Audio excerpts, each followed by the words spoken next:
Lembaga Lebuhraya Malaysia LLM dengan kerjasama ProSignal Konsortium Sdn Bhd memperkenalkan aplikasi navigasi Lebuhraya 7 sebagai penyampai maklumat dan membantu pengguna merancang perjalanan dengan efisien dan selamat.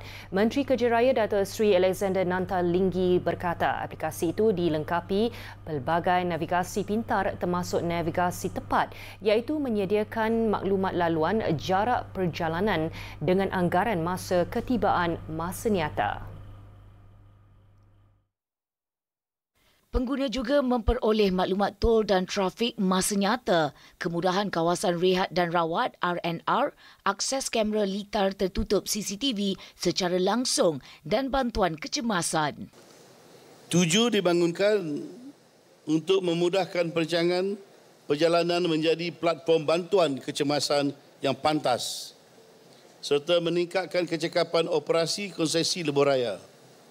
Dan melalui objektif ini, 7 berfungsi sebagai inisiatif pintar yang menggabungkan teknologi dan keselamatan bagi memastikan pengalaman perjalanan yang lebih mudah, cepat dan selamat. Aplikasi yang boleh dimuat turun di Google Play Store dan Apple App Store itu turut menjadi subsektor aplikasi lebuhraya bertol dalam aplikasi MyJalan memaparkan integrasi digital kerajaan bagi kemudahan rakyat.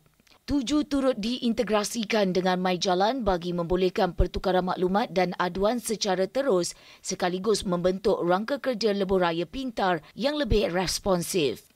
Integrasi ini membolehkan analitik data masa nyata dilaksanakan dan membantu pihak pengurusan mengenal pasti corak trafik, lokasi berisiko serta merangka langkah mitigasi dengan lebih tepat dan cepat.